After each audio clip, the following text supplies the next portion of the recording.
Eu gosto muito de um poeta gaúcho chamado Mário Quintana, muita gente o conhece, é um homem estupendo, que deu um azar danado, morreu há 20 anos, na mesma semana que o Ayrton Senna. E quando você é alguém muito importante, mas alguém famoso morrer perto, você desaparece do circuito. Tanto que tem gente que não sabe que Mário Quintana morreu, né? Outros talvez nem de que ele viveu. Né? E Mário Quintana, um homem especial, inclusive com uma grande qualidade. Ele morreu solteiro, com quase 88 anos de idade. E ele tem a melhor resposta que eu já vi para não se casar. Todas as vezes que alguém perguntava a Mário Quintana, mas por que o senhor nunca se casou? Ele dizia, sempre preferi deixar dezenas de mulheres esperançosas do que uma só desiludida. Que é um argumento ecológico, é um argumento que nos ajuda, né, a pensar um pouco. Pois bem, Mário Quintana tem uma trova especial. Ele disse, um dia pronto, me acabo. Seja o que tem de ser, morrer, que me importa, o diabo é deixar de viver. Olha só, um dia pronto, me acabo. Seja o que tem de ser, morrer, que me importa, o diabo é deixar de viver. E quando que você e eu deixamos de viver? Quando a gente tem uma vida pequena, banal, fútil, inútil, superficial. Afinal de contas, nós somos mortais. Isso significa que nós não temos a eternidade para ter uma obra que honre uma vida para que ela não se apequene. No livro Qual é a Tua Obra, aqui mencionado, que aliás dá título a esta palestra, eu menciono também, né, um autor britânico do século XIX chamado Benjamin Disraeli. Benjamin Disraeli foi, inclusive, o primeiro-ministro da Rainha Vitória. E Benjamin Disraeli diz o seguinte, a vida é muito curta para ser pequena. A vida é muito curta para ser pequena. Já basta que ela curta seja para que eu consiga apequená-la de algum modo. E quando a gente apequena uma vida que já é curta, quando a gente tem uma vida banal, fútil, inútil, superficial, morna. Interessante. Nós temos hoje aqui um grande grupo de homens e mulheres que no campo do município ou do estado atua na atividade pública, isto é servidor. É aquele ou aquela que tem uma capacidade imensa de fazer algo especial, ganhar a vida cuidando de vida. Você quer coisa mais honrosa do que ganhar a vida cuidando de vida, mas não da própria vida. Também da própria vida, mas do conjunto da vida numa comunidade, numa cidade, num estado. E nesta hora, quero lembrar algo. De fato, a vida é muito curta para ser pequena. Nós estamos quase terminando o mês de novembro. Esse mês teve, no dia 2, a lembrança por parte de uma parcela dos cristãos que criaram o seu dia de finados. O dia de finados tem uma finalidade, fazer com que você e eu nos lembremos de algo especial, que mortais somos. Aliás, você sabe que nós somos o único animal que é mortal. Porque, embora todos os animais morram, nós somos o único que, além de morrer, sabe que vai morrer. Por exemplo, teu cachorro está dormindo sossegado agora. Teu gato está lá, numa boa. Você, desde que eu falei, está pensando. Por isso, nós não somos só mortais. Nós sabemos disso e o fazemos desse modo. Olha que coisa boa. Por isso, eu queria lembrar exatamente nessa direção. O dia 2 de novembro, para alguns, lembra exatamente a ideia de finados. E é interessante porque este mês, curiosamente, ele é o penúltimo mês do ano. Mas ele nem sempre foi assim. Olha que coisa. Aliás, se o teu filho te perguntar, por que o mês de novembro é o mês 11? Por que o mês de dezembro é o mês 12? O que você vai responder? Talvez você não saiba, mas como lembrou o presidente, eu sei. Em compensação, tem muita coisa que você sabe e eu não sei. Muita coisa que você conhece eu não conheço. Sorte sua e sorte minha. Soubéssemos as mesmas coisas, nós íamos ficar nos repetindo. Ainda bem que você sabe uma coisa, eu sei outra, a gente troca e cresce. Vida é isso. É a capacidade de partilha. Parênteses, dentro do parênteses, partilha. Vida é partilha. Homens e mulheres que não sabem partilhar não têm uma vida que possa ser tão elevada. Afinal de contas, uma vida que tem abundância é aquela em que há partilha. Exemplo, nós nos aproximamos da lembrança do Natal para algumas pessoas. Uma mesa de Natal abundante não é aquela que tem muita comida, é aquela que tem partilha. Às vezes a única coisa que você tem sobre uma mesa de Natal é comida. E muita. E nenhuma partilha. Vida é partilha. Afinal de contas, é só lembrar algo decisivo. Vários de nós aqui, ou aqueles que nos assistem, quando mais jovens, tínhamos menos dinheiro, menos recurso financeiro. A sociedade brasileira era mais pobre do que ela é hoje. Vários dos nossos pais tiveram menos dinheiro do que nós. Vários dos nossos tínhamos menos recurso. O país ele foi elevando a nossa capacidade de renda. Claro que ainda longe daquilo que a gente deseja e merece, mas absolutamente superior ao que já tivemos há 40, 50 anos. Portanto, vou contar uma coisa que quem é jovem talvez não imagine. Vários de nós, quando mais jovens, a gente ia almoçar no domingo na casa de um irmão, do pai, da mãe, de um parente. Não tinha possibilidade de fazer um almoço se cada um não levasse alguma coisa. E aí vinha um milagre magnífico na vida. Cada um de nós levava um pouquinho. Mas na hora de ir embora, todo mundo levava mais do que tinha trazido. Esse é um milagre maravilhoso. Esse é um milagre da multiplicação. Olha que coisa. Cada um de nós levava só um pouquinho. Um frango, uma maionese, uma lasanha. Mas na hora de ir embora, depois que você juntava e todo mundo comia, sobrava. E cada um levava para casa mais do que tinha levado para o almoço. Nós temos essa condição em qualquer cidade, em qualquer comunidade, em qualquer família, no planeta. Claro. Nós só não o fazemos no dia a dia porque uma parcela ainda tem uma ética absolutamente individualista, exclusiva, malévola, deletéria, destrutiva, predatória. Aliás, alguns acham que a regra na vida é cada um por si, Deus por todos. Mahatma Gandhi nos alertou sobre isso. Ele disse um dia, olho por olho, uma hora acabamos todos sem enxergar. E essa é uma coisa séria. E aqui na sala, quem não enxerga sabe muito bem o impacto que tem, né, que não enxerga com os olhos, né, que enxerga com os ouvidos ou com os dedos. Sabe o impacto que isso tem, né, no nosso cotidiano. Por isso, cautela. A lógica do olho por olho ela é arriscadíssima. E se a gente observa, nós temos uma coisa séria, né, que é a nossa incapacidade, às vezes, de pensar na nossa mortalidade. Por isso, volto.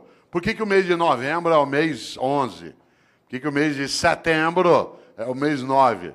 Talvez algumas pessoas não saibam, mas até o século I a.C., até o século I a.C., no mundo romano, o ano se iniciava em 1º de março. O ano se iniciava em 1º de março. O primeiro dia do ano era 1º de março. E o último era 28 de fevereiro. Por isso, quando o ano se iniciava em março, setembro era o mês 7. Outubro era o mês 8. Novembro era o mês 9. Foi Júlio César que alterou o calendário e colocou janeiro e fevereiro no início do ano, produzindo alguns distúrbios. Um deles que o segundo mês do ano passou a ser um mês mais curto. E antes ele era o último, servia para ajustar o calendário. O segundo distúrbio é que parte dos meses o nome perdeu o sentido. Novembro virou mês 11. Olha quanta coisa inútil você não sabe. Mas eu sei. E eu partilho contigo, agora você sabe também. Olha que coisa boa. Pouco a pouco o mundo foi adotando o dia 1º de janeiro como o primeiro dia do ano.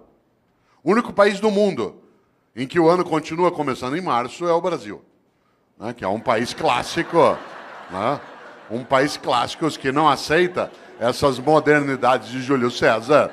E para nós, não é março, ainda não começou. Né?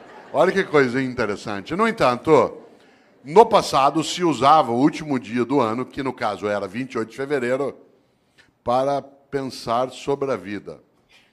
Você sabe que a palavra fevereiro ela vem de uma divindade etrusca, o nome do mês, de uma divindade etrusca que é Februa.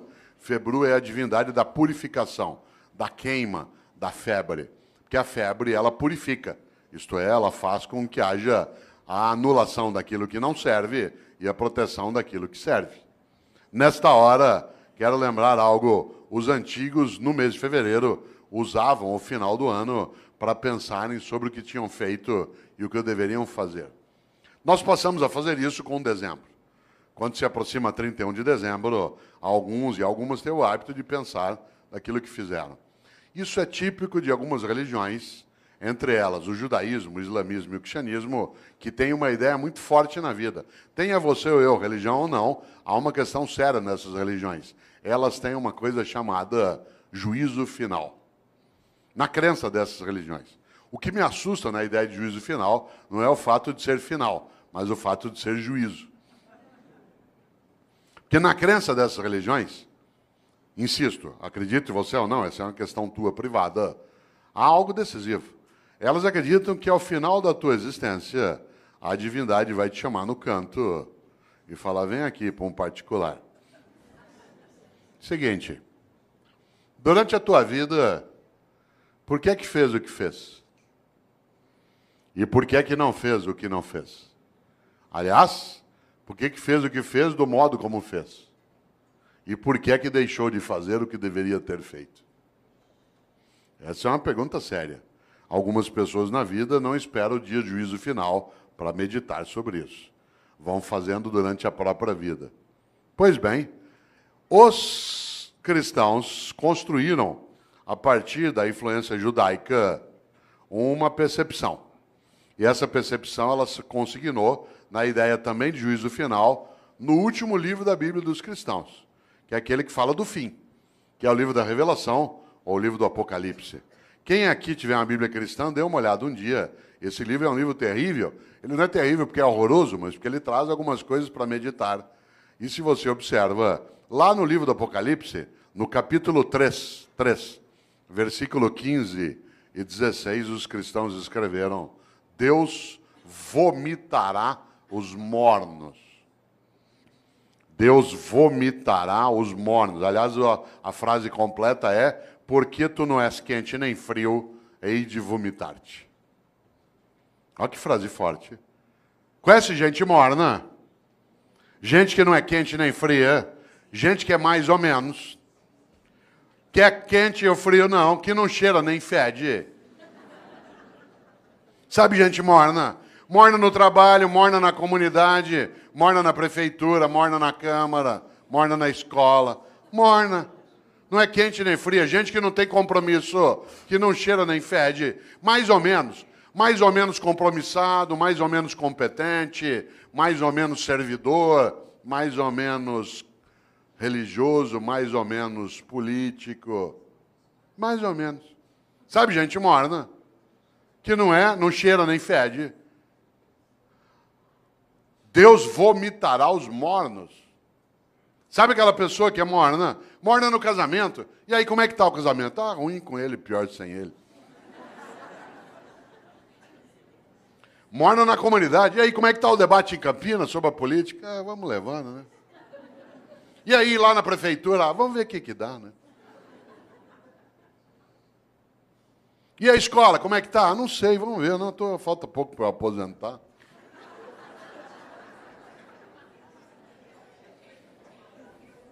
Deus vomitará os mornos. Gente que é morna na amizade. Você vai apertar a mão dela, com licença, ela dá só a pontinha do dedo. Você aperta aquela minhoca desmilinguida. Você vai abraçar, a pessoa abraça meio de lado, meio parece que tem nojo. Sabe gente que economiza afeto? Pessoas que esquecem que afeto e conhecimento é uma coisa que se você guardar, você perde. Afeto e conhecimento, guardou, perdeu. A única maneira de ter afeto e conhecimento é repartir. Gente que é morna na cidade, morna no casamento, morna no serviço público. Morna, não é quente nem fria. É morna na religião. Conheço gente, por exemplo, que vai a um culto ou a uma missa. Um dos meus sobrinhos é pastor presbiteriano aqui em Campinas. E às vezes a gente brinca, né, sobre isso, curiosamente. Porque tem gente que vai a um culto ou a uma missa e escolhe o horário da missa, por exemplo, pelo tamanho rápido que ela tem. Se eu vou à missa das 10, naquela igreja que o padre faz uma missa rapidinho. Então vai para quê? Ou você acha que teu Deus é tonto? Você chama ele de todo-poderoso e ele não sabe que você escolheu uma missa curta. É um Deus palerma. Atenção. Deus vomitará os mornos. A vida é muito curta para ser pequena. Já basta que ela curta seja para que eu consiga apequená-la de algum modo. E quando é que você e eu apequenamos a vida? como eu disse, quando ela é uma vida superficial, banal, fútil, inútil. Eu, Cortella, no dia que eu me for, e eu me vou, e você também. Mas eu não quero ir, eu quero ficar. Lamento. Só tem um jeito de ficar. Se você fizer falta. Eu tenho um livro chamado Viver em Paz para Morrer em Paz. E nesse livro eu faço uma pergunta na capa, que eu queria fazê-la aqui agora. A pergunta é, se você não existisse, que falta faria?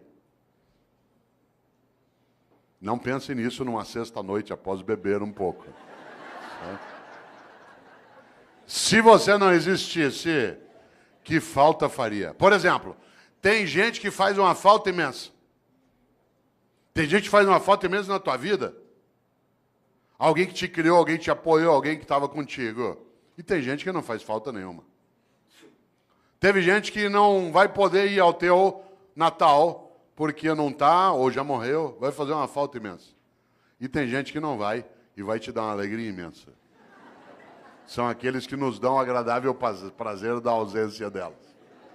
Já imaginou? Cuidado! Você sabe que morrer é ser esquecido. Você, quando faz falta, não é esquecido. Não é casual que no grego arcaico o verbo para morrer e o verbo para esquecer seja o mesmo, que é letos, de letal. Porque morrer é ser esquecido.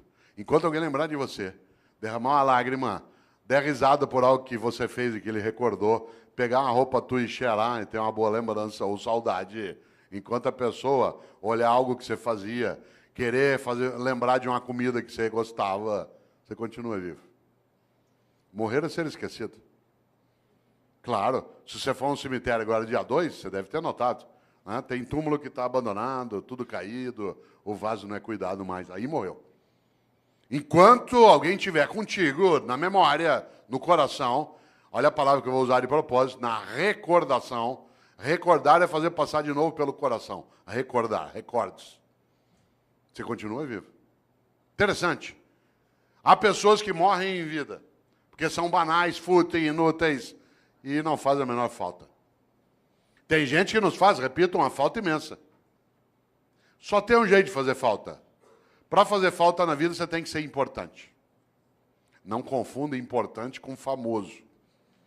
Tem muita gente que é importante e não tem a menor fama, e tem muita gente que é absolutamente famosa e não tem a menor importância.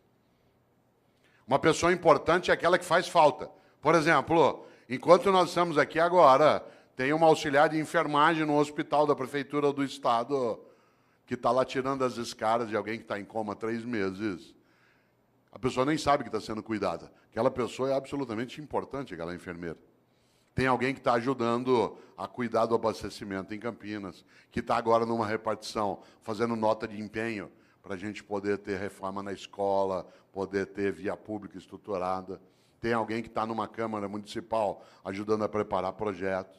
São pessoas absolutamente importantes, mas que não são, de maneira alguma, famosas. A fama passa.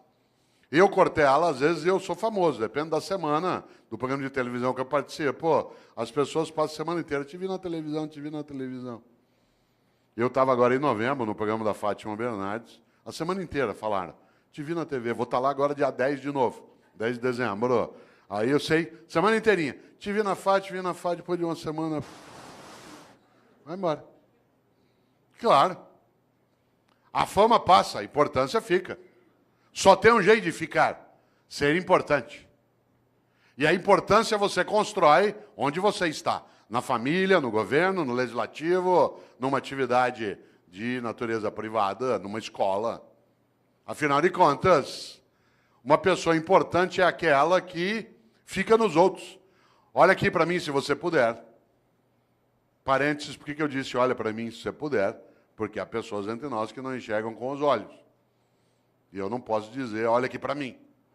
Porque isso significa que eu estou excluindo pessoas. Há pessoas que não ouvem com os ouvidos, elas ouvem com as mãos. E por isso eu não posso, no meu cotidiano, esquecer disso. Porque, do contrário, eu acabo tendo uma obra que é parcial. Por isso, olha que interessante, volto a esse pedaço. O que é alguém que é importante? Olha para mim se você puder. É alguém que eu levo para dentro. O gesto que eu estou fazendo é da mão em direção ao peito. Que eu levo para dentro. Quando alguém te importa, porta para dentro, importar. Você se torna importante quando alguém te leva para dentro dela. Quanta gente é importante? Olha que coisa. Levou para dentro. Mário Quintana, um homem especial. Um homem estupendo. Ele, inclusive, fez uma coisa que eu gosto demais. Ele, durante anos, trabalhou vários poemas que eu aprecio, mas houve uma coincidência entre mim e ele, que eu até conto no livro, que você estava me mostrando, o Viver em Paz para Morrer de Paz. Mário Quintana sempre me inspirou. E eu, Cortella, nascido em Londrina, até 10 anos de idade não havia televisão na minha cidade. Não havia TV. E por isso, à noite, eu ficava pensando. E uma das coisas que eu ficava pensando era, no dia que eu morrer, qual vai ser o meu epitáfio? Isto é, o que eu quero que escreva no meu túmulo? Eu já tinha tendência à inutilidade filosófica, né? E eu ficava imaginando o que eu quero que escrevam no meu túmulo. Hoje eu não tenho mais essa questão, porque eu não quero mais ser sepultado. Eu quero ser cremado. Essa é uma decisão individual, mas eu acho a cremação mais ecológica, inclusive. Muito mais adequada. Há um impacto ambiental no sepultamento. Por exemplo, se chineses e indianos aderissem ao sepultamento, nós teríamos problemas sérios. A cidade de São Paulo, que é onde eu moro, tem o segundo maior cemitério do mundo, que é o cemitério da Vila Formosa. Tem 1,5 milhão de corpos sepultados lá. Você imagina o impacto disso no lençol freático, na proliferação de insetos, de roedores. É uma questão séria, mas é uma questão cultural séria. Eu, inclusive, quis debater na cidade de São Paulo o uso do crematório, porque São Paulo só tem um crematório, que é da Vila Alpina. E eu quis fazer uma campanha pela cremação na cidade de São Paulo, quando eu era secretário de Educação. Consegui, inclusive, o patrocínio da Caixa Econômica Federal para fazer cartaz, para debater, e só não fiz porque a prefeita, na época, que era Luiza Erundina, achou que a cidade não ia entender direito. Ela estava certa. Mas eu tinha feito um cartaz, que eu vou usar ainda, né? Vou usar, não deu. Era um cartaz que o patrocínio da Caixa para discutir cremação, escrito assim, vem para a caixinha você também. Certo? Mais claro, né? Mais claro impossível. Eu, claro, hoje não quero mais ser sepultado, mas quando eu queria, eu ficava imaginando qual seria. Aliás, minha mãe, que é uma pessoa, como várias das mães de alguns aqui, absolutamente importante, mas não é famosa, ela é contrária à cremação. E como toda mãe, ela acha que ela é eterna. Porque ela não quer desistir de cuidar. Essa é a obra dela. E há uma coincidência gostosa em casa. Ela nasceu no dia 5 de março e eu também. Eu nasci no dia do aniversário dela. Família organizada, faz planejamento estratégico, né? E uma coisa boa é que nós fazemos aniversário, claro, no mesmo dia e acontece uma coisa evidente. A comemoração é sempre junto. E você sabe que aniversário a gente fala de vida e de morte, por causa da idade. E no aniversário que ela fazia 84 anos, o ano passado, né? Ela fazia 84 anos, nós estávamos em volta, netos, bisnetos, todo mundo ali, alguns dos meus filhos, e eu lembrei para um dos filhos algo na hora do almoço. Falei, vocês não esqueçam, né, que papai quer ser cremado, não quer ser sepultado. Minha mãe, aos 84 anos de idade, virou e falou assim, eu não vou deixar você ser cremado. Claro, é Highlander. Por quê? Por uma razão. Quem ama não desiste. Quem ama não desiste. Quando você está começando a desistir de algo, é porque você está começando a deixar de amar. E é interessante, porque qual é a suposição? Que ela vai adiante e vai cuidando. Nessa hora, volta a um polo, nesse pedaço. Eu, em Londrina, um dia cheguei ao epitáfio que eu queria. Aí eu sosseguei. Encrenca. Há 8 anos eu fui a Porto Alegre, cidade a qual eu vou com frequência, e todas as vezes que eu lá vou, visito as coisas do Mário Quintana. Porque ele viveu 27 anos finais de vida num hotel no centro de Porto Alegre, que foi fechado, vendido, se transformou ali na Casa de Cultura Mário Quintana. E eu lá fui, como faço sempre, há 8 anos. E pela primeira vez, eu nunca tinha feito isso, não é proibido. O quarto em que ele viveu, ficou lá a escrivaninha dele, a mesa, né, o guarda-roupa, os livros dele. E aí eu cheguei lá e comecei a mexer no caderno do Mário Quintana. Não é proibido. De repente, quase caí sentado, porque ele houvera anotado no caderno qual era o epitáfio que ele queria para o túmulo dele. E eu quase caí sentado, porque ele tinha escolhido para o túmulo dele a mesma coisa que eu tinha escolhido para o meu. Claro que ele não copiou de mim. Né? Mas nós tivemos uma inspiração assemelhada. Sabe o que Mário Quintana mandou escrever no túmulo dele? A maior verdade que eu conheço. Ele mandou escrever no túmulo dele algo que parece piada, não é. Ele mandou escrever no túmulo dele: eu não estou aqui. Olha que coisa maravilhosa. Eu não estou aqui. Eu não estou aqui. Onde está Mário Quintana? Em nós. Na amizade que repartiu, na solidariedade que ofereceu, na felicidade que construiu, na solidariedade que protegeu, na sexualidade que assumiu, na religiosidade que praticou. Onde está Mário Quintana? Em nós. Por isso, a vida é muito curta para ser pequena. E eu, Cortella, no dia que eu me for, e eu me vou, e você também, eu quero ficar. Só tem um jeito de ficar, na minha obra. Porque eu sou mortal, mas eu não preciso ser inútil. A minha mortalidade é presente, mas a minha vida não precisa ser desperdiçada. Por isso, lembra esse fato. No dia que eu me for, eu quero ficar. Só tem um jeito de ficar, nas outras pessoas. Eu sou professor há 40 anos. Parte da minha obra é exatamente isso. Alguns aqui são servidores públicos há 15, 20 anos. A tua obra é aquilo que você faz no dia a dia para ajudar a proteger essa comunidade. Outros trabalham em tribunais de conta. A tua obra é exatamente a cuidar daquilo que é o recurso público, da lisura da vida, da capacidade da decência. Alguns atuam no legislativo, outros no executivo, outros atuam no executivo dentro da atividade docente, né, dentro de uma escola, outros no hospital, outros num conselho, outros cuidam de família. Qual é a finalidade? Não ser inútil. É interessante isso, porque se você observa, de fato, volto eu e insisto, a vida é muito curta para ser pequena.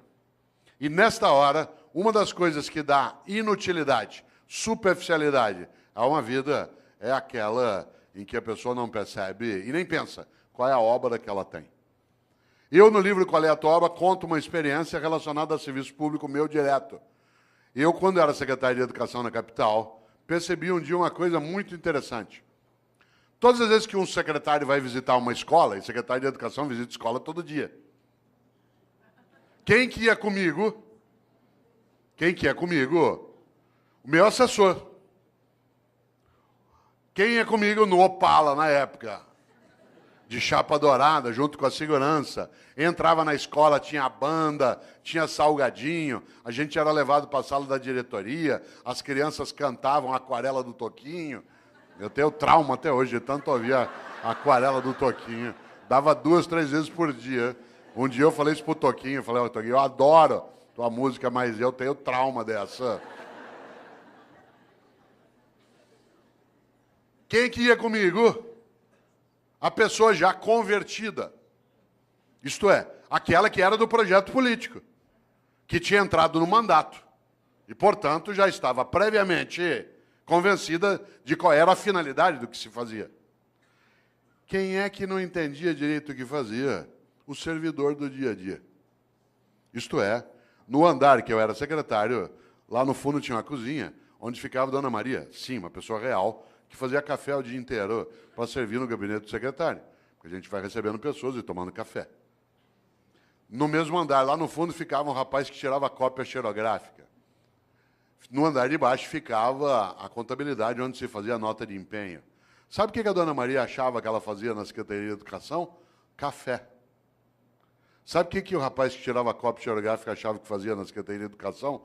Tirava cópia xerográfica. A moça que fazia nota de empenho achava que o trabalho dela era fazer nota de empenho. O que ela não tinha visão? Da obra. E por isso eles estavam na rotina do dia a dia. A rotina. Não havia um entusiasmo. Um dia eu decidi mudar essa lógica. E decidi que, em vez de ir comigo visitar a escola, com banda, com merenda, com criança, com tudo, em vez de ir quem já estava convertido, era melhor levar pessoas do dia a dia da secretaria. E aí eu passei a avisar.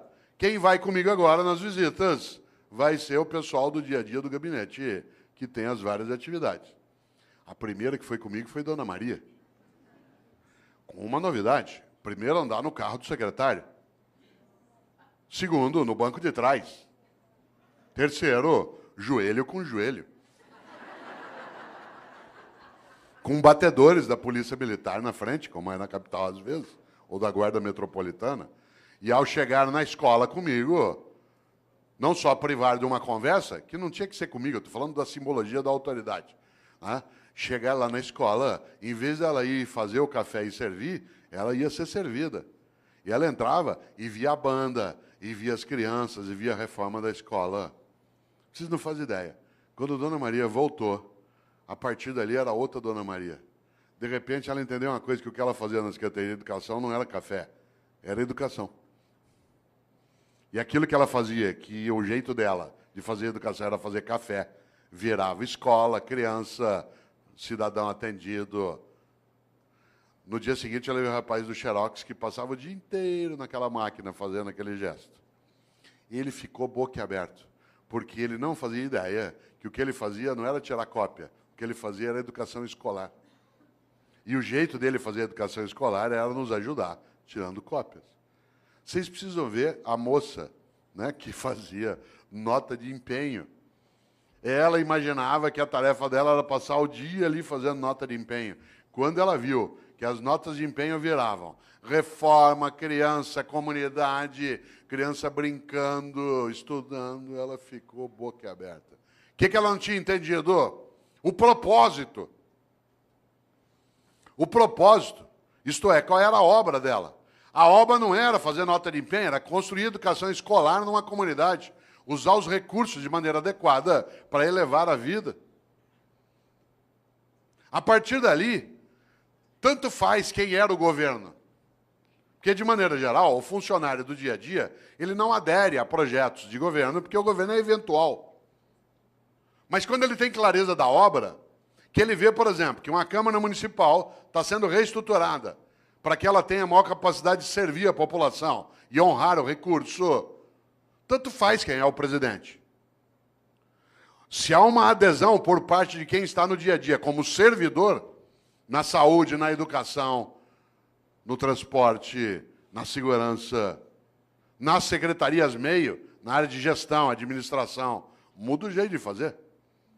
Aliás, aconteceu comigo uma coisa, eu vou contar, não quero que pareça arrogância nem autoelevação, mas ela é muito bonita. Você sabe que quando o governo vai terminando, as pessoas à sua volta, que são da máquina, vão rareando, porque ele não é maluco. Ainda mais que no governo que eu estava, quando houve a eleição, o meu grupo político perdeu a eleição. E outro grupo, o adversário, venceu a eleição. Isso significa que os últimos 2 meses de governo era já com a possibilidade de entrar quem era contrário a quem estava saindo. Vocês imaginem, se bobear, não chega nem café. Que é uma questão de sobrevivência da máquina. Ela não se compromete, às vezes, com quem está saindo, porque ela vai passar 4 anos com quem está chegando. Pois bem, isso não aconteceu conosco. E não é porque éramos nós, e nem porque as pessoas aderiam ao tipo de projeto político que se tinha, mas eles começaram a entender aquilo que era o projeto de cidadania, do qual ele estava envolvido, que independia do governo eventual que estava ali. A tal ponto que aconteceu uma coisa curiosa. Quando, da posse do novo governo, eu fui dar posse ao novo secretário. Estava ele e todo o staff dele aqui. E nós estávamos saindo lá de cá. E o auditório lotado, na época era na Avenida Paulista, lotado de servidores que estavam ali para a posse de quem chegava e a despedida de quem partia. Pois bem, aconteceu uma coisa que até hoje eu me arrepio de lembrar, e não tem a ver só comigo, tem a ver com o projeto em geral. Na hora que eu terminei a minha fala e transmiti o cargo, é a hora de quem perdeu sair e honrar aqueles que vão comemorar a vitória e o governo deles. E, portanto, eu me levantei e toda a minha assessoria, Campos Filho, levantou junto. Claro. E aí eu fui saindo. Quando eu fui saindo, todos os servidores levantaram e fizeram um corredor polonês. Fizeram uma fila dos 2 lados e nós fomos saindo e eles foram batendo palma. até a gente sair do prédio. Vocês imaginem, em tese, no serviço público, isso é arriscar a cabeça em alto nível. Só não foi porque quem estava chegando, no caso, que era o vice-prefeito de São Paulo, que também se tornou secretário de Educação, também ele era professor, que era o professor Solon Borges dos Reis, que já faleceu, que era do CPP. Mas olha que coisa maravilhosa. Eu estou falando isso não para exaltar a nós, inclusive porque uma parte das pessoas não tinha nenhum vínculo ideológico, ou nenhuma simpatia, né, pelo grupo político, mas ele tinha porque ele percebeu algo decisivo, que era a obra. Porque a gente estava tentando que ele não fosse morno. Por isso, vida com propósito. Coisa curiosa, há pessoas que estão nessa área e que não o têm. E que têm uma obra diminuta, pequena. Por isso eu vou contar uma coisa. No serviço público, há algo que é muito perigoso, que é gente morna. Porque essa gente morna, ela, de maneira geral, ela acha que o que ela faz é só aquilo como um emprego.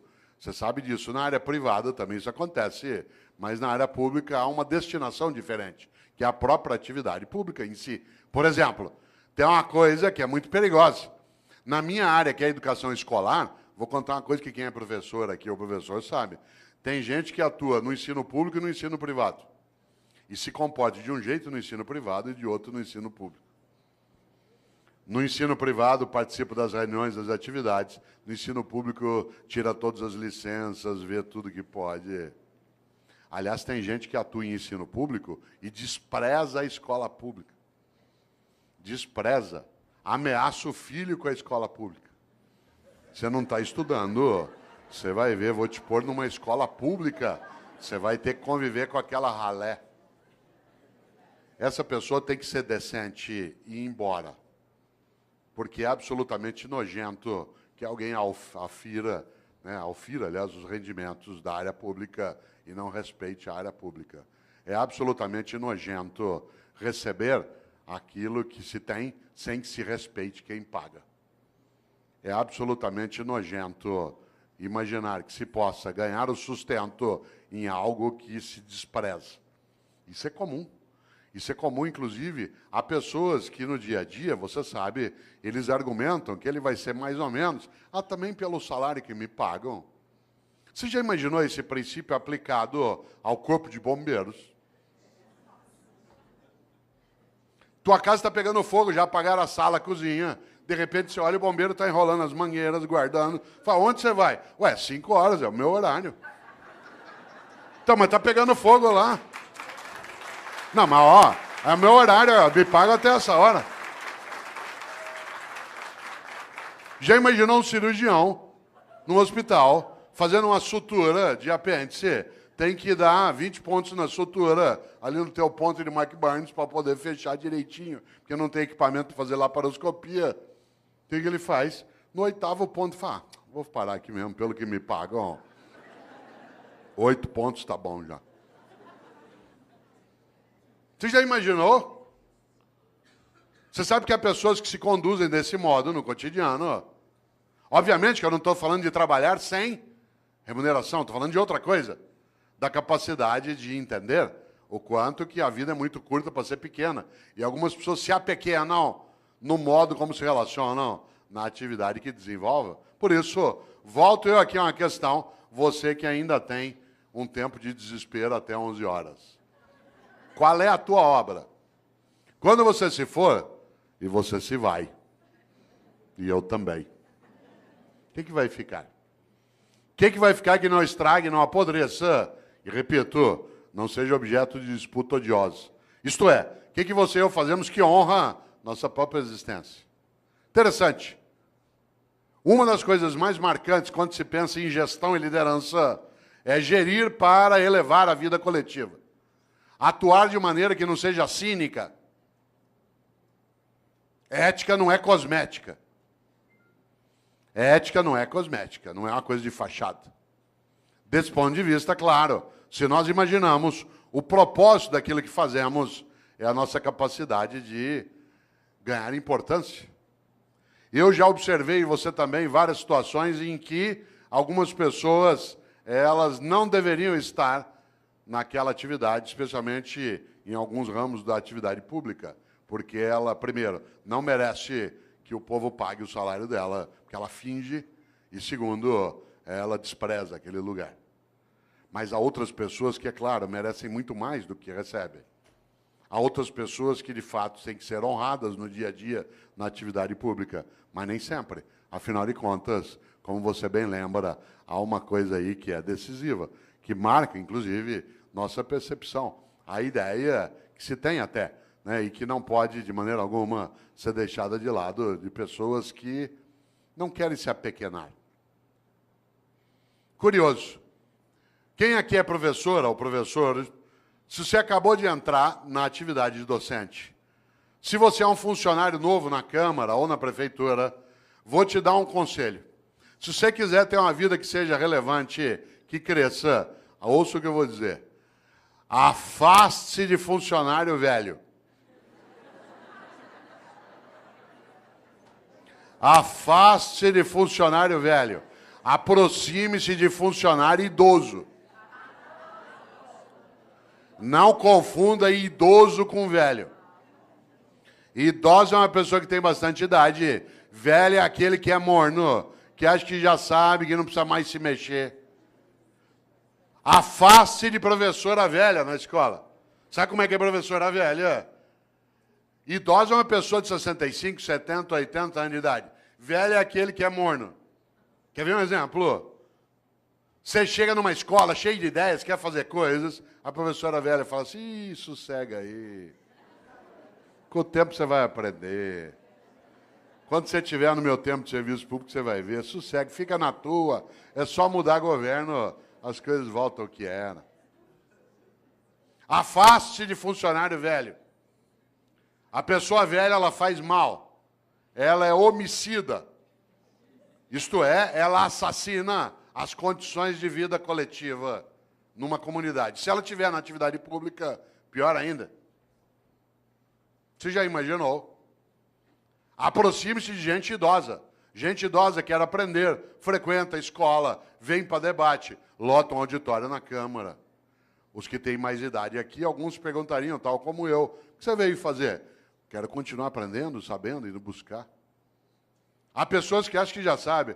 Ah, não, para quê? Ao contrário. Por isso, atenção. Há um grande pensador que muitos conhecem aqui, chamado Padre Antônio Vieira, um grande português que viveu no Brasil. Padre Antônio Vieira começa um sermão dizendo: o peixe apodrece pela cabeça. O peixe apodrece pela cabeça. Já viu um peixe apodrecer? Ele apodrece da cabeça para o resto do corpo. E há pessoas que apodrecem pela cabeça. Isto é, uma cabeça que é morna, fútil, banal, inútil. Afinal, o que é vida? A vida é curta para ser pequena, e é curta mesmo, 75 anos. É a nossa média hoje. 75 é nada. Para alguns que são jovens aqui, 75 é muito. Para vários de nós, é depois da manhã. Quando você tem 30 até 70, é. Agora não. Muda muito. Eu tomei um susto outro dia, vereador, porque eu fui fazer uma compra por internet. E eu tinha acabado de receber um cartão de crédito novo. E aí eu fui pôr, na hora que pediu a data de validade do cartão, eu fiquei parado olhando. O cartão tem mais validade que eu. Quando o teu cartão tem mais validade que você fica olhando aquilo. Claro, 75 é pouco. Minha mãe, 85 anos de idade, domingo me falou assim, filho, hoje lá na igreja uma velhinha me falou, eu falei, mãe, defina a velhinha. Ela fala, ela deve ter uns 87. Fala, ah, bom. Claro. O que é vida? Guimarães Rosa, grande médico, escritor mineiro, colocou lá no Grande Sertão. Viver é muito perigoso. Viver é perigoso, de fato. E nascer, então? Já imaginou como é difícil nascer? Tanto que a natureza é sábia, ela tira de nós a memória do nascimento e dos primeiros 3, 4 anos de vida. Porque é tão impactante sair do útero que a gente é apagado da memória para não sofrer. O lugar mais seguro que você já teve no universo é o útero da tua mãe. Tanto que quando você está mal, você quer voltar para lá. Você estava lá 8 meses e meio, numa boa, sem fazer nada. Meio líquido, nós adoramos meio líquido. Você estava lá balançando, não tinha que respirar, era alimentado automaticamente por um tubo, não tinha quase ruído, não tinha luminosidade, não havia contato, a temperatura era sempre equilibrada, homeostática. Melhor lugar do universo que você já teve. Tanto que quando você está mal, você quer voltar para lá. Você perdeu um amigo, perdeu alguém, perdeu um amor, você quer ficar no escuro, deitado, com o joelho em direção ao peito. Posição fetal. Você olha no hospital para pessoas com problemas mentais, nuas no pátio, deitadas assim, encolhidas. Claro, você estava lá numa boa, sossegado. De repente, depois de 8 meses e meio, esvaziou o líquido. E você começou a sentir contrações à tua volta. E foi escorregando, escorregando, escorregando. E alguém te segurou. E você sentiu contato pela primeira vez. Te ergueu, tirou do útero. Tinha luz no ambiente. O ruído aumentou, mudou a temperatura. E a pessoa te ergueu, te deu um tapa na bunda. E aí você fez o primeiro gesto fora do útero, que é... Porque o último vai ser... Entre a primeira vez que você faz e a última que você faz, tem vida. Por isso que é bom não desperdiçar isso.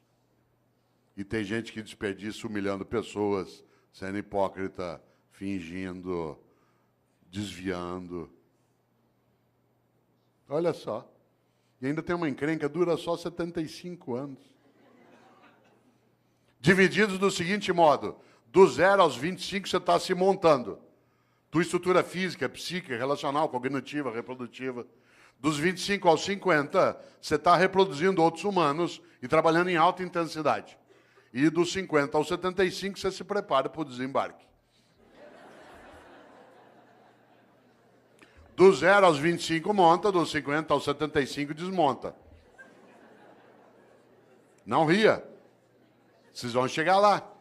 Quem está nessa fase como eu, você sabe que você está nela, porque cada dia não tem o café da manhã, tem menos comida e mais caixinha de remédio. Você vai atravessar aqui a avenida, você fica em dúvida, você corre e tem um infarto no meio, ou seja, que Deus quiser. Olha só, quem diria? Você sabe que você está nessa fase quando cada dia você tem menos bíceps e mais pânceps. Né? Mulheres não riam. Nessa fase vocês vão ser atingidos em cheio pela lei da gravidade. Tudo vai apontar em direção ao solo. E você vai ter que escorar com veneno botulímico, você vai ver.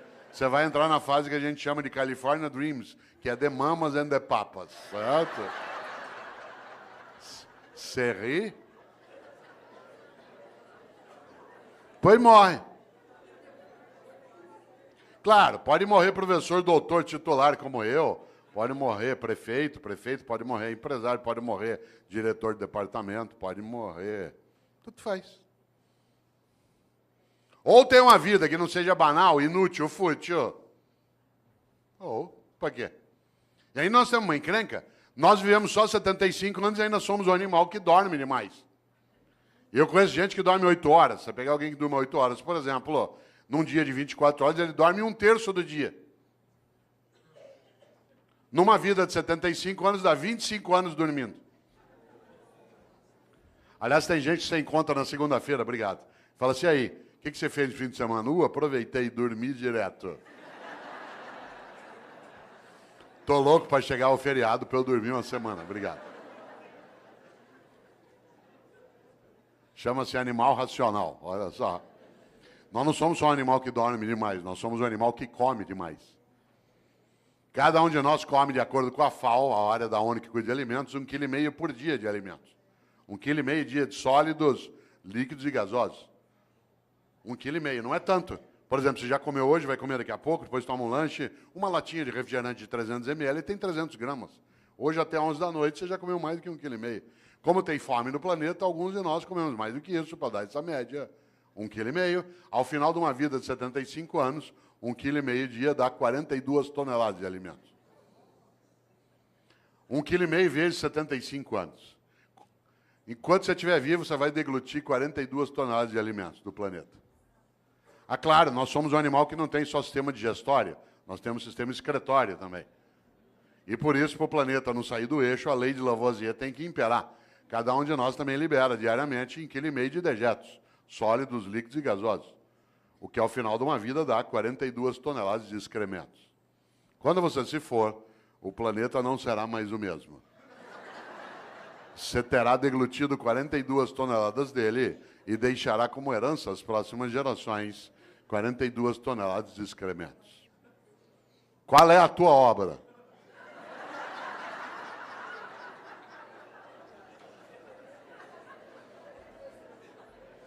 Você sabe que tem gente que leva a vida desse jeito.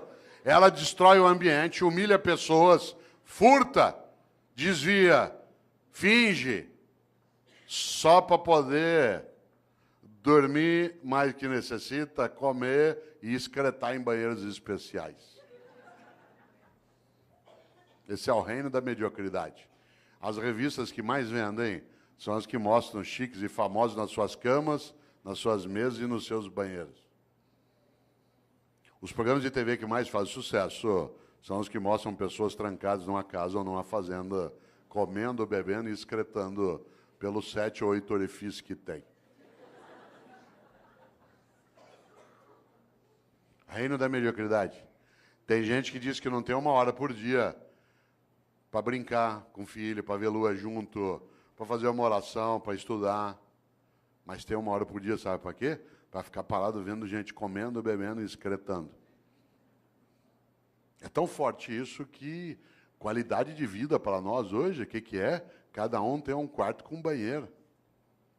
O anúncio não é que você vai ter qualidade de vida numa casa que tem uma cozinha grande com uma mesa comprida, onde todo mundo vai ficar em volta. Não, é cada um ter um banheiro. É vida privada, isso é subir na vida. Cada um poder ter um banheiro dentro de casa. Você já imaginou? Não é o lugar da partilha, da convivência. Isso é um risco. Claro. Já pensou?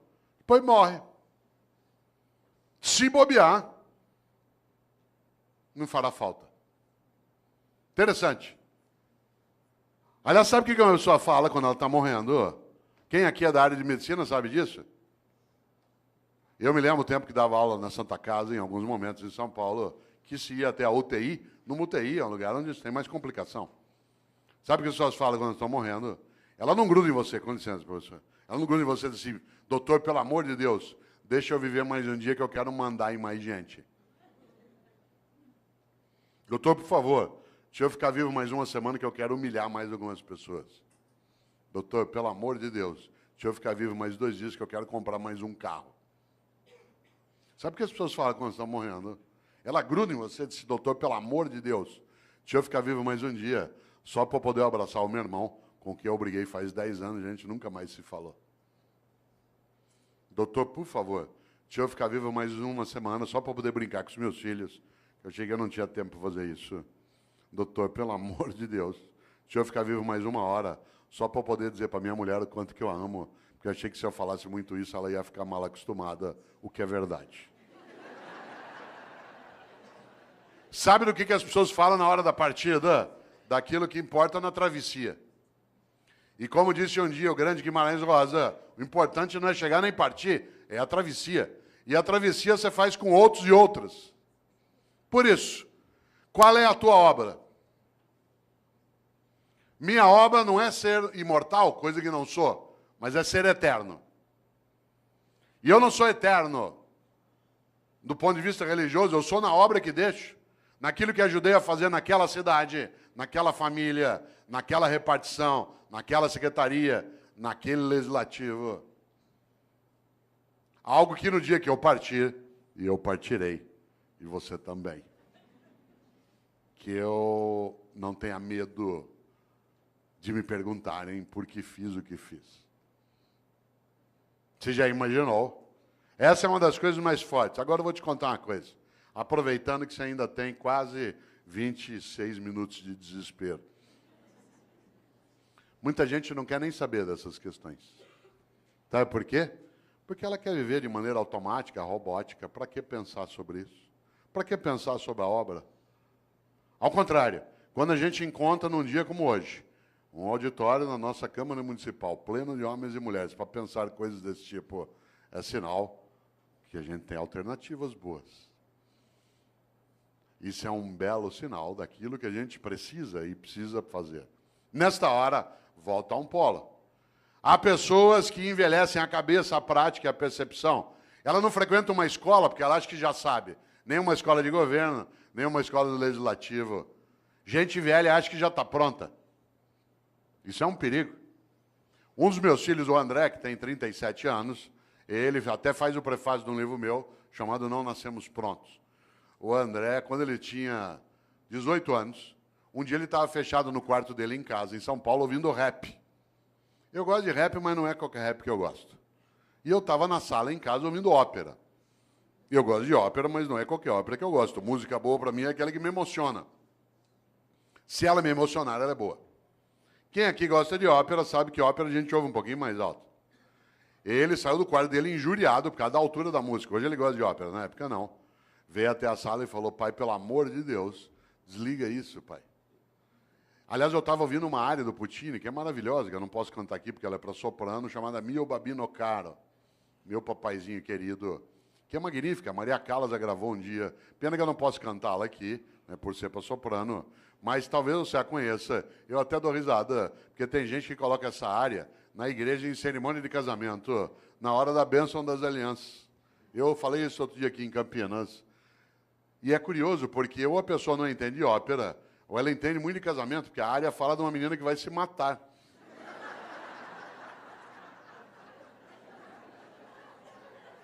Você sabe que a coisa mais perigosa que existe na vida é incompetente com iniciativa. E incompetente com iniciativa é um perigo numa secretaria, num centro cirúrgico, num fogão, no volante de um ônibus, numa sala de aula. Você já pensou? Aliás, deixa eu ver se eu tenho. Olha que coisa interessante. Mio Babino Caro, meu papaizinho querido, né, que é exatamente do grande, do especial Puccini. E é gostoso, porque talvez aqui nessa sala tenha gente que tenha colocado essa música até um dia no casamento. Não vou. Se você fez isso, fique tranquila e quietinha. Quer ver? Ó, vamos ver se tem. Olha que bonito. Quer ver? Ó.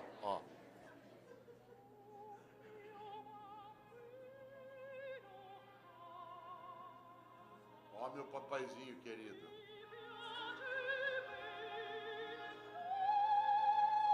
Tenha piedade de mim. Eu aqui na beira da Porta Rossa, né, em Florença. Ou o senhor me dá esse anel de noivado, eu me mato.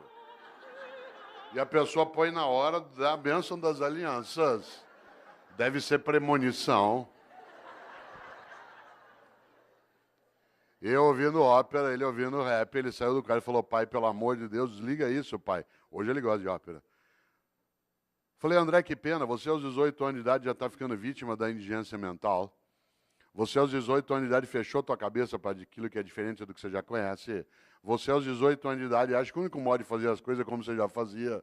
Você aos 18 anos de idade ficou impermeável à renovação do teu conhecimento. Você aos 18 anos de idade acha que a única trilha a ser caminhada é aquela que você já caminhou. Você aos 18 anos de idade está ficando refém da pobreza das ideias. Ele falou, pai, você está ficando louco. Eu falei, André, eu estou ficando louco, você está ficando velho. Insisto, não confunda idoso com velho.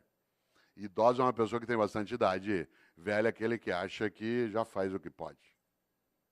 Por isso, cuidado na atividade de gestão, na área pública, na área privada, mas essencialmente na área pública, no executivo, no legislativo. É preciso cautela para não envelhecer. A prática, a percepção, a cabeça, porque o próximo passo do velho, com qualquer idade, é ficar morno. E a mornidade torna inútil. E a inutilidade torna absolutamente esquecível. Claro, quem é o grande padroeiro dos velhos? Especialmente na atividade de gestão. Especialmente no campo público, que eu também tenho experiência. Quem é o grande padroeiro? Não são grandes homens e mulheres que lutaram para a vida ter mais sentido. Sabe quem é o grande inspirador de gente velha? De gente que é morna? É o Mendes Sá. Lembra do Mendes Sá? Um dia uma professora de História do Brasil dava aula sobre os governos gerais, falou sobre o Tomé de Souza, falou sobre o Duarte da Costa.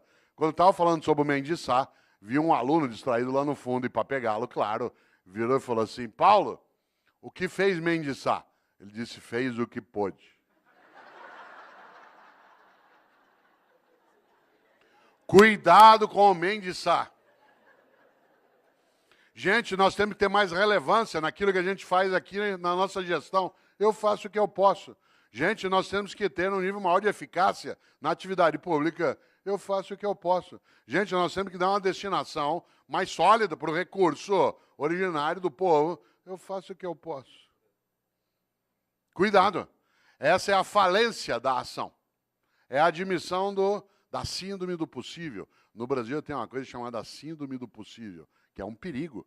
Quer ver um exemplo? Você leva teu carro no mecânico hoje à noite aqui em Campinas, diz, olha, meu carro está com um barulho estranho.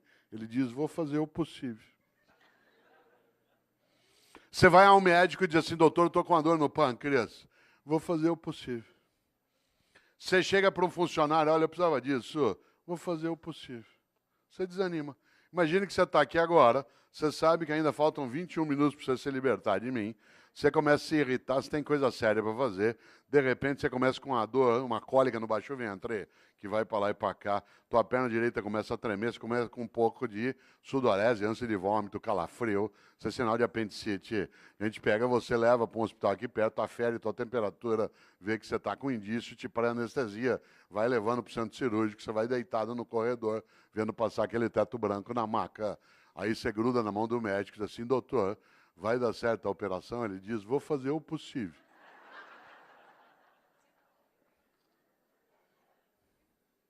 Você quer ficar ali mesmo. Nessa hora nós temos de aprender uma coisa com os norte-americanos. Não é tudo com eles que a gente aprende, não é tudo deles que a gente rejeita. Tem várias coisas deles que a gente não precisa aprender. Parênteses, há 4 anos, presidente, eu estava em Brasília, aliás, onde estarei amanhã, né, que eu tenho um evento lá. Eu estava em Brasília e trabalhando ali 3 dias e estava lá o Obama, com a comitiva. Por coincidência, eu fiquei no mesmo hotel que a comitiva do Obama, exceto ele. Durante 3 dias, toda hora que eu entrava, eu era barrado e revistado pela segurança norte-americana. 3 dias sendo revistado. No terceiro, não aguentei. Cheguei para o chefe da segurança norte-americana e falei o seguinte, eu sou brasileiro, eu vou te contar uma coisa, nós nunca demos um tiro num presidente nosso. Por que eu ia querer dar no teu? Certo? Nós nunca. O único presidente nosso que morreu a bala, ele deu o tiro nele mesmo. Vocês já mataram 5 e deram o tiro em 11. Larga, deu. Ele não entendeu nada. Mas tem coisas nos americanos que a gente tem que observar. Por exemplo, quando você pede uma coisa para o norte-americano, ele diz, I will do my best. Vou fazer meu melhor. Atenção. Não é uma questão de idioma, é uma questão de atitude. É absolutamente diverso. Fazer o possível e fazer o melhor. Por isso, pergunto aqui para você agora, mas não quero que você responda, só que você reflita. Na tua atividade, na atividade que você tem no executivo, na prefeitura, no estado, está fazendo o possível ou o melhor? Não é o melhor do mundo, é o teu melhor, na condição que você tem, enquanto você não tem condições melhores para fazer melhor ainda. Pergunto de novo, mas não responda. Está fazendo o possível ou o melhor? Insisto, não é o melhor do mundo, se for ótimo, é o teu melhor, na condição que você tem, enquanto você não tem condições melhores para fazer melhor ainda. Porque se você ou eu, podendo fazer o meu melhor, me contento com o possível, eu caio num lugar perigoso chamado mediocridade. Uma pessoa medíocre é aquela que é morna, que está na média, que não é quente nem fria. Lembra quando você chegava da escola que tinha boletim escrito, o pai olhava 6 em português, 5,5 em matemática, 4 em história. Pai, deu para passar. Medíocre. Deixa, eu toco minha vida. Isso é mediocridade. Insisto, uma pessoa medíocre é aquela que, podendo fazer o melhor, se contenta com o possível. Exemplo, mediocridade é falta de capricho. Capricho, sabe o que é capricho? Capricho é você fazer o teu melhor na condição que você tem, enquanto você não tem condições melhores para fazer melhor ainda. Exemplo, minha mãe e eu moramos na mesma rua em São Paulo, por coincidência, e às vezes eu passo na casa dela no fim da tarde. E mãe conhece. Às vezes ele olha para mim, 5 da tarde, e fala assim, você não almoçou ainda, né? E eu falei, não, eu comi um negocinho na universidade. Ela falou, peraí, que eu vou fazer um negócio para você. E é aquela coisa meio mágica de algumas mães. Em 5 minutos aparece uma coisa para eu comer. Eu sou filho de italiano, uma coisa comum. Um pouco de talharina com azeite e sal em cima, mais nada. E eu, com a fome que eu estou naquela hora, comeria o prato vazio. Portanto, ela pode fazer qualquer coisa. Mas sabe o que ela faz? Faz um macarrão com azeite e sal. Mas antes de servir, pega um tomatinho cereja, corta em 4 e põe em cima. Capricho. Capricho é você fazer o teu melhor na condição que você tem, enquanto você não tem condições melhores para fazer melhor ainda. Eu, no Paraná, quantas vezes, caipira, ia até a roça visitar a casa de alguém. Quem aqui conhece sabe, na roça, aquela casa que a gente chama de pau a pique, casa de barro com madeira trançada. Entrava na casa, chão de terra. Terra, tudo varrido. Tudo varrido. Capricho. Ah, mas o chão já é de terra. Capricho. Fazer o melhor na condição que tem, enquanto não tem condições melhores para fazer melhor ainda, para não ser medíocre. Pedia eu para tomar um gole d'água na roça. A mulher corria pegar uma canequinha, daquela de alumínio, toda amassada. Areada. Passava areia em volta. Ah, mas já é pobre mesmo. Epa, pobre, mas é limpinho. E tem gente que não é pobre, limpinho não é. E tem gente que é pobre e não é limpinho. Medíocre. Pobre na roça tem roupa de ver Deus. Vai à igreja. Pode, não, roupa não é nova, às vezes tem remendo, mas está limpinha. E põe no sol para coarar. Quantas vezes eu, como secretário de educação na capital, ia visitar uma escola municipal. Teto caindo, água escorrendo, culpa nossa do poder público. Mas a escola toda arrumada, limpinha, as carteiras em ordem, velhinhas, mas em ordem. Florzinha, sala dos professores. Capricho. Capricho é você fazer o teu melhor na condição que você tem, enquanto você não tem condições melhores para fazer melhor ainda. Tem gente que é medíocre. E aí a obra fica medíocre. Ah, mas do jeito que me pago. Ah, mas do jeito que é. Ah, mas eu não tenho condição. Todos os dias nesta cidade, às 3:30 da manhã, algumas pessoas acordam, pegam 2, 3 ônibus ou a moto e vão trabalhar no resgate do Corpo de Bombeiro ou do SAMU. Passa o dia tirando gente do meio de ferragem. Para ganhar no fim do mês 3.200, 3.400. Já imaginou? O que ele faz ali? O melhor. Se você perguntar para ele por que ele faz, ele falou, porque é importante fazer. Fazer o melhor naquela condição. Ah, mas eu não tenho desfibrilador na viatura, ou eu não tenho material de sutura. Fazer o melhor na condição que tem, enquanto não tem condições melhores para fazer melhor ainda. Eu conheço professor e professora, que é a minha área de rede pública do Estado da Prefeitura, que tem uma carência imensa de material e faz um trabalho magnífico, porque faz o melhor naquela condição, enquanto não tem condições melhores para fazer melhor ainda. Há pessoas que, em nome da condição, degradam a ação, em vez de ter um trabalho que é concomitante. Luta para melhorar as condições e vai fazendo melhor com aquelas que tem. Ah, mas aqui é assim, eu faço o que eu posso. Por isso, cautela. Quero aproveitar agora esses teus 13 minutos de desespero para pensar um pouco uma ideia dentro disso. Para a vida ter propósito, para você e eu não termos uma vida banal, fútil, inútil, superficial. É preciso, acima de tudo, que nós sejamos capazes de fazer o nosso melhor. Para isso é necessário pensar na obra. Para isso é preciso, acima de tudo, não ser morno ou morna. Afinal, como eu disse várias vezes e repito, a vida é muito curta para ser pequena. E a gente é pequena quando tem uma vida banal, fútil, inútil, medíocre. Nesta hora, Você conhece gente que é mãe medíocre, pai medíocre. O medíocre não é o que é pobre, não é o que não tem recurso, é aquele que com o recurso que tem não cuida do melhor modo que consegue com aquele mesmo recurso. Você tem cidade em que o executivo quase não tem condição e ele cuida do melhor modo, naquela condição. Ah, mas aqui é assim, cautela. Nesta hora, quero lembrar algo decisivo. Um dos homens que eu mais admiro na história é um pensador italiano do século VI, chamado Benedetto di Nursia, Bento de Núrcia, que os católicos, os anglicanos e ortodoxos chamam de São Bento. São Bento criou uma ordem religiosa, uma ordem maravilhosa chamada beneditina, com um lema magnífico. Aliás, um belo lema para a ordem religiosa, porque o lema da ordem beneditina é ora et labora, reza e trabalha. Reza e trabalha, porque só rezar sem trabalhar as coisas não acontecem. E só trabalhar sem rezar as coisas perdem reverência. Reza e trabalha. Mas o mais interessante é que Bento de Núrcia, o São Bento, criou uma regra de funcionamento para a ordem beneditina. Essa regra diz o que o monge pode e não pode fazer, deve e não deve fazer. E eu quero trazer aqui, para ir amarrando a reflexão, aquela regra que para mim é a mais importante. No livro Qual é a Tua Obra, que é da editora Voz, eu trago um pouco essa discussão, mas eu a retomo mais recentemente no outro livro, que hoje o presidente trouxe para assinar, que é o Pensatas Pedagógicas. São Bento criou uma regra. E a regra que eu queria trazer aqui, que para mim tinha que estar no alto de toda a Câmara Municipal, toda a escola, toda a cidade, toda a prefeitura, toda a secretaria, toda a família, é a regra de número 34. O monge que desobedecer essa regra, que eu vou dizer, é mandado embora da ordem. Não tem direito à estabilidade.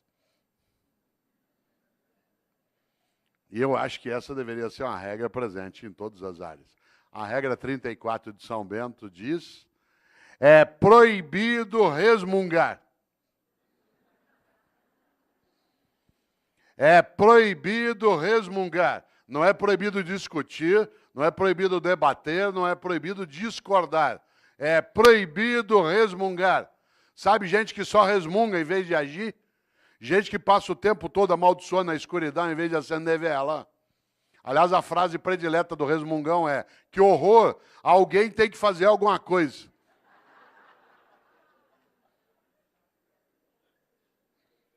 É proibido resmungar. Não é proibido discutir, debater e discordar.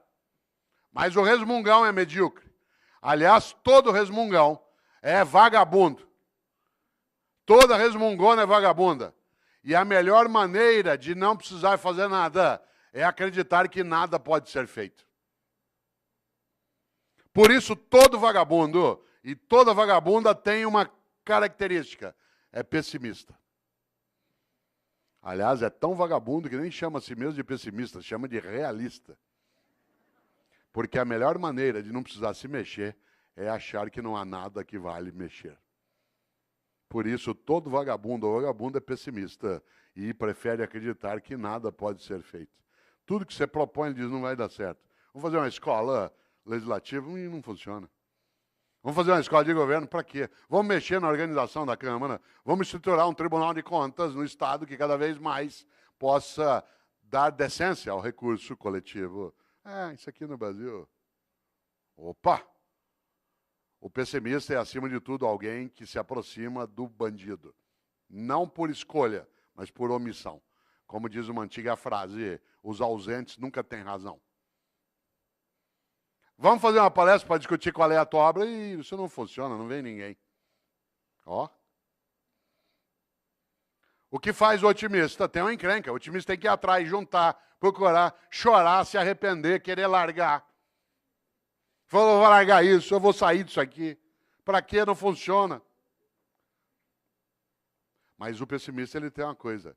Ele não tem esforço nenhum a fazer. Aliás, o pessimista, você já notou, a única coisa que ele faz é sentar e esperar dar errado. Aí você fala assim, mas não está dando errado. Ele fala, espera que você vai ver.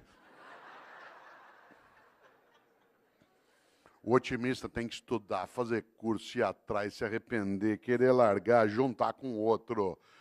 voltar e repensar, chorar de vez em quando. Mas o otimista tem uma grande vantagem. A vida dele não é pequena. Pode até ser curta. Ah, mas olha só, para quê? Não vai funcionar. Para quê? Ó, por isso, atenção, agora que você ainda tem 7 minutos. É proibido resmungar. Não é, repito, proibido discordar, debater. Resmungar, sim. Nós vivemos em 2014 no Brasil uma coisa belíssima. Um debate sério, em vários momentos, em outros nem tanto. Numa eleição, nós não estamos habituados a debater. A tal ponto que metade quase tentou matar a outra metade. Que ele não está habituado ao debate no dia a dia. E nós estamos aprendendo a fazer. Mas nós tivemos coisas que são maravilhosas. São 7 eleições em seguida, num país de 514 anos, primeira vez. Bom demais, democracia é uma coisa que a gente constrói junto. Democracia não é ausência de ordem, é ausência de opressão. Claro que a ordem tem que existir. Democracia não é ausência de ordem, é ausência de opressão. Nesta hora, o que diz o pessimista? Ah, isso não vai funcionar. Olha só. O que faz o otimista? Junta, volta, vai outra vez, se arrepende, se candidata, não quer mais, acha que esse chefe vai liquidar, resiste mais um pouco, vou esperar, quem sabe ele morre. Ué, a natureza também nos ajuda em algumas coisas. O que eu quero dizer com isso? Qual é a tua obra? Quando você se for, e você se vai, e eu também, o que vai ficar? Eu tenho certeza, você não quer ser medíocre, nem eu. A gente não quer ter como nosso patrono Mendes Sá. Eu faço o que eu posso. A gente não quer envelhecer a cabeça, a prática, a percepção, a própria vida. O que a gente quer? Fazer o melhor na condição que a gente tem, enquanto a gente não tem condições melhores para fazer melhor ainda. Diz, mas Cortella dá na mesa, sabe por quê? Porque tanto faz se eu faço o melhor ou não, não vai acontecer nada. Essa é a hora que é necessário lembrar exatamente que é proibido resmungar. Você só terá uma coisa a ganhar se você não for medíocre. Uma vida que não seja fútil, inútil, banal. Afinal de contas, independentemente de existir ou não, um juízo, essa é uma questão individual, vale algo decisivo. De novo, Mário Quintana. Um dia pronto, me acabo. Seja o que tem de ser. Morrer que me importa. O diabo é deixar de viver. Aliás, outro gaúcho, Aparício Torelli, que apelidou a si mesmo de Barão de Itararé, tem uma frase que parece óbvia, não é? Ele dizia, a única coisa que você leva da vida é a vida que você leva. A única coisa que você leva da vida é a vida que você leva. Mas eu queria lembrar, para ir amarrando, algo especial. Um grande homem estupendo, chamado Albert Schweitzer. Um homem que, inclusive, tem influência sobre a cidade de Campinas, porque pessoas que dirigem aqui, o Boldrini, estudaram com Schweitzer e o conheceram também. Schweitzer foi um grande professor e um grande médico. Aliás, ele foi o Nobel da Paz, de 1952. Schweitzer, quando tinha 30 anos de idade, achou que como professor era pouco, que ele queria ser mais importante, não famoso, mais importante. Ele decidiu aos 30 anos de idade fazer medicina. E aí ele foi embora. E 7 anos estudando medicina. Formou-se, sabe o que ele fez? Foi embora para a África, lá para o Gabão. E ficou 50 anos no Gabão, meio século, colocando a vida dele a serviço dos outros. Aliás, no dia que ele morreu, tem uma coisa curiosa. O corpo do Albert Schweitzer está sepultado na Europa, mas o coração está no Gabão. Porque quando ele morreu, o povo do Gabão quis o coração dele, fisicamente. Está sepultado lá no Gabão. Schweitzer, tem uma frase para você e eu não esquecemos, e é a penúltima que direi. Disse Schweitzer um dia, a tragédia não é quando um homem morre. A tragédia é aquilo que morre dentro de um homem enquanto ele ainda está vivo. Olha só, a tragédia não é quando um homem morre. a tragédia é aquilo que morre dentro de um homem enquanto ele ainda está vivo. E o que não pode morrer? A dignidade de uma vida que não seja banal, fútil, inútil, superficial. Mas queria lembrar algo que, aliás, é a última frase do livro Qual é a Tua Obra? Onde está essa reflexão que aqui fiz? Que é uma frase de um francês, que é François Rabelais, que foi monge beneditino. Um homem do século XVI, para quem gosta de literatura renascentista, escreveu o Garganto, a Pantagruel. O especial François Rabelais tem uma frase que eu vou dizer 2 vezes. Ele disse: conheço muitos que não puderam quando deviam, porque não quiseram quando podiam. Digo de novo. Conheço muitos que não puderam quando deviam, porque não quiseram quando podiam. A gente quer, pode e deve. Isso significa que a gente consolida algo que é a nossa capacidade de obra. E agora quero concluir lembrando algo. Dizendo a quem chegou de pouco depois que eu não abriria um debate em função do número de pessoas e porque era uma reflexão, mas agradecendo imensamente tantos homens e mulheres que aqui vieram hoje, para a gente pensar um pouco como elevar a nossa vida, que já é curta, mas que não precisa ser pequena de modo algum. E que cada um e cada uma de nós saiba, no seu dia a dia, a importância de fazer o melhor, em vez de se contentar com o possível. Afinal de contas, é isso que nos levará a ser importantes, a sermos levados para dentro. Por isso, quero terminar com uma frase de alguém que eu acho especial, que é Chico Xavier. Eu não sou espírita, não tenho nenhuma crença reencarnacionista, mas acho Chico Xavier um homem santo. Aliás, se eu tivesse alguma autoridade sobre os católicos, ia pedir para nomeá-lo santo, de tão importante. Ele passou a vida, em vez de resmungar, tentando serenar as pessoas, fazendo o que podia, que era o melhor dele na condição que tinha. Chico Xavier, como sabe aqui os espíritas, tem uma frase que serve para você e para mim, que alguns dizem assim, mas Cortella, agora é tarde. Chico Xavier dizia, embora ninguém possa voltar atrás e fazer um novo começo, qualquer um pode começar agora a fazer um novo fim. Olha só, embora ninguém possa voltar atrás e fazer um novo começo, qualquer um pode começar agora a fazer um novo fim. Por isso, lembro eu aqui, para fechar, você e eu temos sim de construir uma vida que nos torne importantes. E quando a pergunta vier, se você não existisse, que falta faria, ter clareza da resposta. Termino de vez, já disse isso 2 vezes, mas está lá, 11 horas. Termino de vez me despedindo também, agradecendo, cumprimentando o presidente da Câmara, me despedindo com um cumprimento árabe. Eu sou casado com árabe, com uma mulher árabe, né? E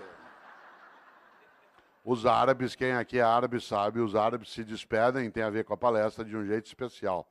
Ele aperta a mão, presidente, e diz, vida longa e morte rápida. Pô, isso é uma coisa funda, olha só.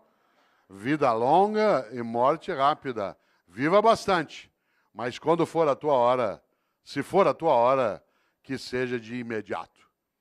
Esse é um desejo fortíssimo. Vida longa e morte rápida. Obrigado.